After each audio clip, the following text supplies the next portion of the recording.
Voilà 9 ans que Moustache n'avait pas renouvelé son vélo électrique de ville, son vélo urbain. Le voici donc le lundi 27 qui a la nouvelle version de ce VAE de ville. Pourquoi ce temps d'attente alors que normalement un vélo se renouvelle tous les 3 à 4 ans? Tout simplement parce que le lundi 26 à son époque représentait c'était un peu le vélo iconique de Moustache, c'était l'incarnation du savoir-faire et en fait d'une idée de design de Moustache. On le voit, il est très particulier, on parlera un petit peu plus tard de son design, mais finalement en fait les ingénieurs de chez Moustache avaient un petit peu peur de toucher à l'icône de lundi. Au final, cette icône, elle commençait quand même à vieillir, elle avait quelques caractéristiques qui étaient vraiment passées et il fallait avancer sur quelque chose de nouveau, ce que le lundi 27 amène. Alors en matière de design, évidemment, Moustache n'a pas fait de révolution. On est sur quelque chose qui est plutôt dans la lignée du lundi 26 et on retrouve notamment ce qui fait, on va dire, ce qui donne la patte de ce vélo, le guidon en forme de V. Ce guidon assez particulier, il a un but en réalité, il n'est pas là uniquement pour un aspect esthétique. En fait, il permet d'avoir les mains assez haut, d'avoir une posture très droite et au final, en ville, c'est hyper pratique parce qu'on a la tête assez haut, on voit bien tout ce qui se passe, on voit tous les dangers potentiels qui arrivent et finalement, c'est de la sécurité et du confort en plus. Donc c'est pas seulement de l'esthétique, ça a aussi un petit côté pratique. On retrouve un autre V dans le design du Moustache, c'est le V qui est formé par le cadre avec les deux tubes principaux qui descendent en fait très bas. Ça permet un enjambement très facile du vélo, d'autant plus que sur cette nouvelle version, en fait le cadre descend un petit peu plus bas. Et enfin le point qui change le plus, c'est finalement à l'arrière. Souvenez-vous, sur le lundi 26, on avait la batterie qui était portée par le porte-bagages et déjà c'est beaucoup moins beau et accessoirement c'est beaucoup moins pratique quand on roule parce que le poids est à l'arrière du vélo et ça crée en fait quelques situations un peu pénibles, notamment en côte. Là cette fois-ci, Moustache a poussé sa logique, on va dire dans la modernité et a intégré la batterie dans le cadre, dans le tube ici, juste là. Comme sur tous les vélos Moustache, il s'agit d'une batterie qui est amovible, qu'on peut donc du coup retirer pour la charger ailleurs, loin du cadre. Sur la partie motorisation, Moustache a fait comme d'habitude et a fait comme beaucoup de ses concurrents, c'est-à-dire faire confiance à Bosch. C'est loin d'être étonnant, Bosch a le meilleur système de batterie actuel et aussi le meilleur système d'assistance électrique et donc c'est sans surprise qu'on retrouve sur ce lundi 27 deux niveaux de motorisation.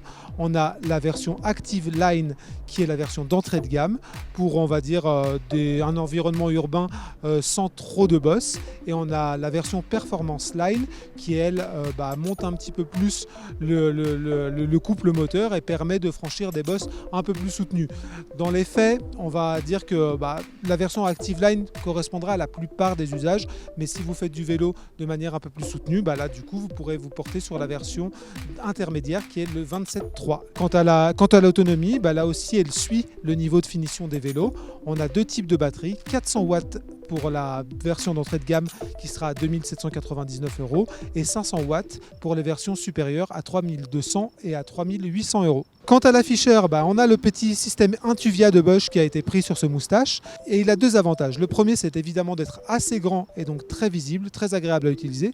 Et le second, c'est qu'il peut se déclipser et donc être emporté partout. Alors vous l'aurez compris, on est sur un vélo haut de gamme et ce qui fait la spécificité d'un vélo Moustache, donc premium par rapport à des vélos classiques et ce qui justifie justement le prix assez élevé de ce vélo, c'est le niveau de finition et le niveau de détail qui a été apporté pour la construction de ce vélo.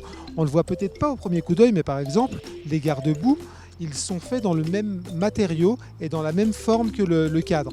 La partie qui protège le moteur, elle aussi, elle a été usinée par Moustache pour s'intégrer un peu plus dans le cadre du vélo et pour donner un aspect plus joli, plus agréable à l'œil.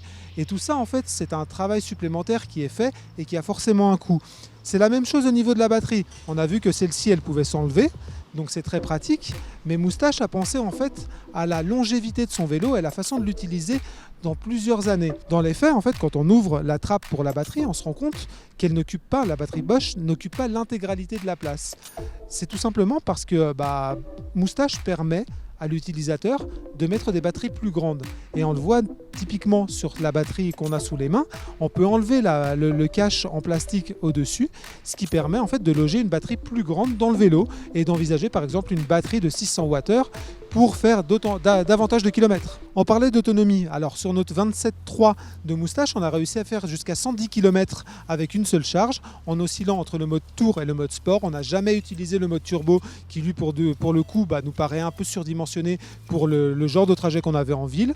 Mais à côté de ça, voilà, c'est une autonomie qui est franchement satisfaisante. Au final, on aime ou pas le design si particulier de ce lundi 27, mais on est forcé de lui reconnaître un talent qu'on n'avait pas soupçonné, c'est son grand confort.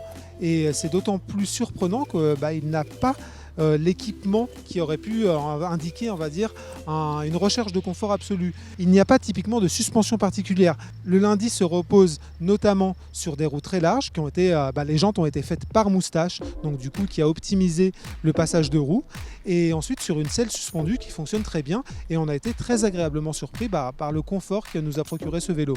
Mais à côté de ce confort, il y a aussi le plaisir de conduire, et là pour le coup, c'est ce qu'on disait, on aime ou pas le design si particulier, au final c'est un véritable plaisir de conduire ce vélo. On a été vraiment surpris, c'est très agréable, la position haute fait son effet, on est très à l'aise, et honnêtement pour la ville c'est quand même assez agréable de pouvoir au minimum, alors pas se reposer parce qu'il faut quand même rester alerte, mais on a l'impression de conduire de manière moins tendue, et sur un environnement comme l'environnement parisien, c'est très appréciable. On a été plutôt emballé par cette version du lundi 27.3.